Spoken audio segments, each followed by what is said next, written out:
ఈ నిరుద్యోగుల అంశంలో కూడా గవర్నమెంట్ మోసం చేసింది జనాన్ని, నిరుద్యోగులను.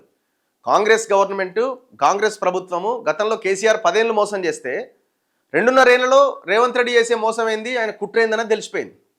కాంగ్రెస్ ఎంత మోసం చేసిందో తెలిసిపోయింది.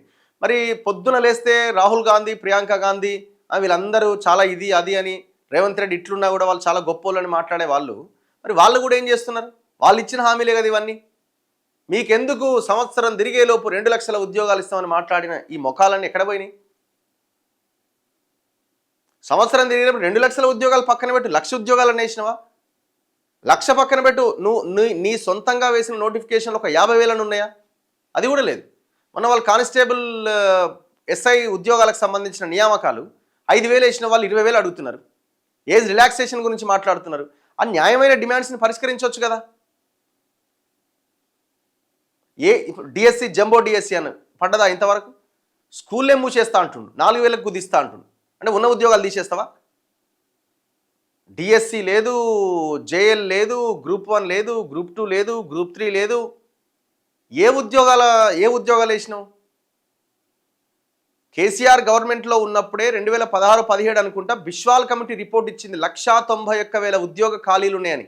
ఆ రిపోర్ట్ని పట్టుకొని మీరు దాదాపు 5 ఏళ్ళు యుద్ధం చేశారు కేసీఆర్ మీద.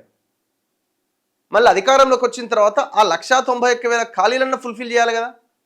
మీరు చెప్పిన లెక్క కూడా అదే కదా. దాన్ని అనుసరించి దాదాపు 2 లక్షల ఖాళీలు ఉంటే సంవత్సరంలోపు కంప్లీట్ చేస్తామన్నారు. కట్ చేస్తే అధికారంలోకి వచ్చిన 6 నెలల తర్వాత 2 లక్షలు ఎవడన్నాడు, మేము అన్లే అని మళ్ళీ డ్రామాలు స్టార్ట్ చేసినారు. రేవంత్ రెడ్డి నేను 40,000 ఇప్పటికే మేము 70,000 ఉద్యోగాలు వేసినాం, 40,000 ఉద్యోగాల నోటిఫికేషన్ రాబోతుంది అని చెప్పి దాదాపు 7-8 నెలలు అవుతుంది, ఇంతవరకు ఒక ఉద్యోగం లేదు.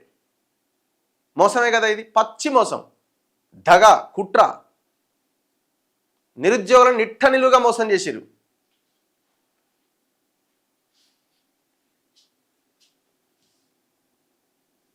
మరి ఏమైనా నిరుద్యోగ జేఏసీలు ఇవన్నీ ఏమైపోయినాయి అంటే ఆ వ్యవస్థ కూడా కథమైపోయింది. ఎందుకంటే ఎవరో ఒక పార్టీతోటి, ఎవరో ఒక లీడర్తోని అసోసియేట్ అయిపోయి వాళ్ళకు అనుసరణలో వాళ్ళు పనిచేస్తున్నారు.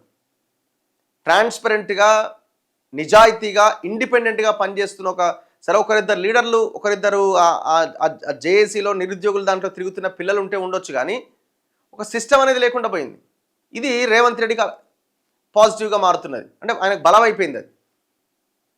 అండ్ ఎవరెవరైతే కొంతమంది అటు బీఆర్ఎస్ తోటో, ఇంకో పార్టీతో, ఇంకో లీడర్తోనో అంటగాగి పనిచేస్తున్నారు చూసిరా, అది కూడా రేవంత్ రెడ్డికి బలంగా మారిపోయింది. ఎందుకంటే ఆల్రెడీ ప్రొజెక్ట్ అవుతున్నారు వాళ్ళు. కానీ ఇది చాలా ప్రమాదం తెలంగాణకి. రేవంత్ రెడ్డి అండ్ కాంగ్రెస్ తెలంగాణ నిరుద్యోగులని మోసం చేసింది. దానికి ఎవరో ఒకరు ఆ నిరుద్యోగుల దాంట్లోంచే ట్రాన్స్పరెంట్గా మూమెంట్ని తీసుకొచ్చే వాళ్ళు వస్తే ప్రభుత్వం మీద ఒత్తిడి పెరిగి అప్పుడు ఏమన్నా సాధ్యమవుతుంది. అంతవరదాకా వీళ్ళు దొంగలు ఏడింటారు వీళ్ళు.